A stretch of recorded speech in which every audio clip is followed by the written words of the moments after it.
c'est ça. Il y en a d'autres qui ne te connaissent pas. Gaiden, fais-nous en édulcorer une petite vision sur toi. Comment ça a commencé, c'est surtout la piqûre du hip-hop et du rap, surtout aussi.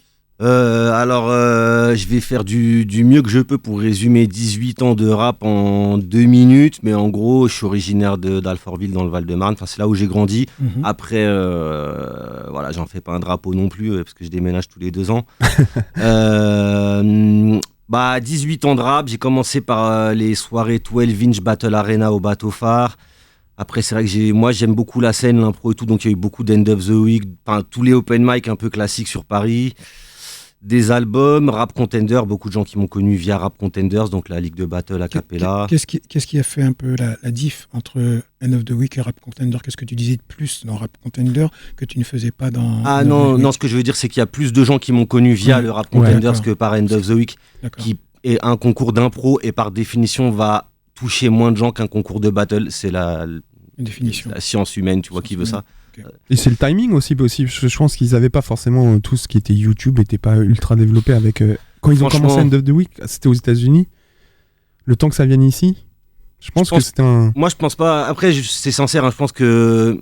Regarde, demain poste une vidéo Funk Psych feat DJ Fab, regarde le nombre de vues. Demain poste une vidéo Funk Psych éclate, clash, humilie DJ Fab, tu verras le nombre de vues, Je pense que c'est un programme. Ça n'arrivera pas.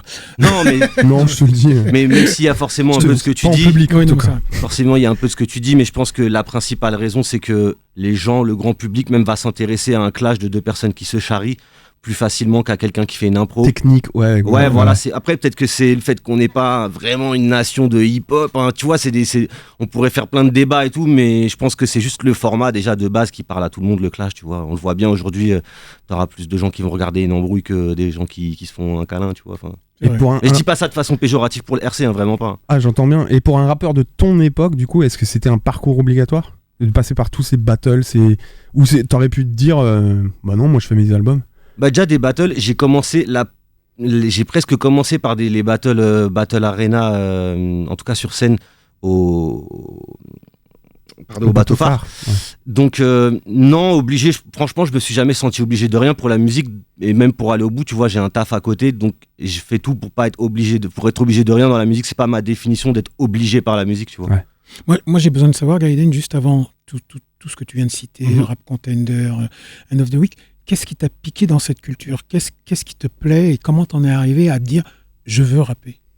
C'est marrant parce que je pense qu'on peut pas il n'y a pas de déclic, il n'y a pas eu à un moment donné Cupidon du rap qui me pique avec une flèche et d'un coup yo je suis un rappeur et je m'intéresse au rap, mais ça s'est fait doucement, tu vois. Je me rappelle que tu vois, en CP, CE1, un âge où on n'est pas tellement truc, j'avais eu une compilation de rap que m'avait offert ma mère et dedans il y avait Big Brother Hakim.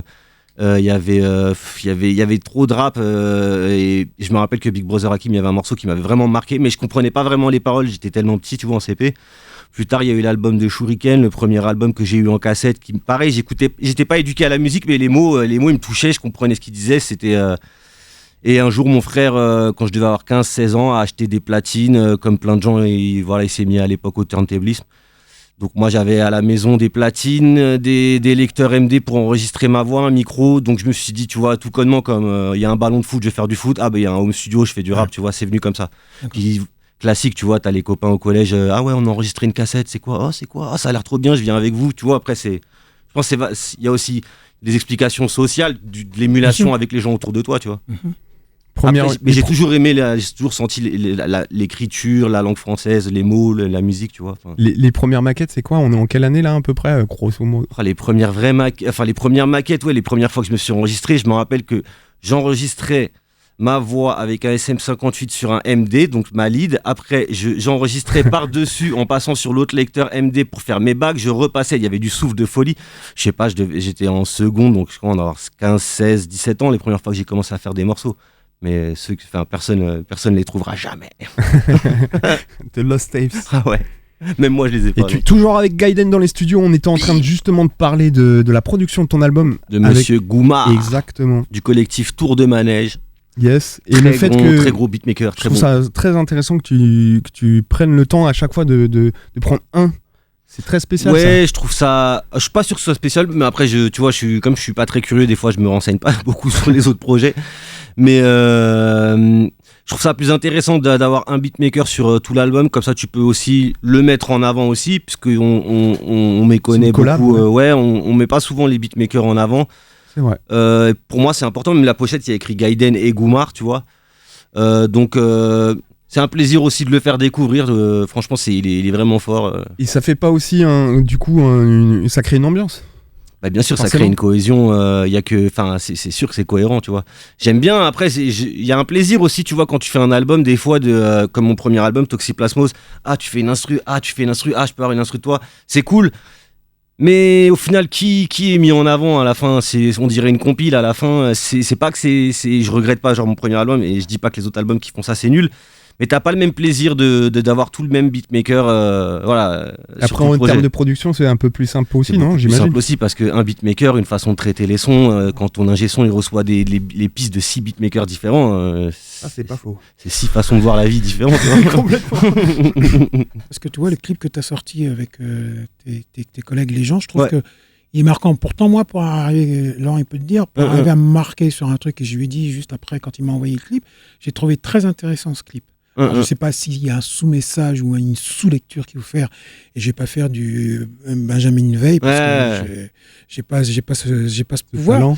Mais en tout cas, je trouve qu'effectivement, le clip, les gens vous engagent à aller le voir, parce que...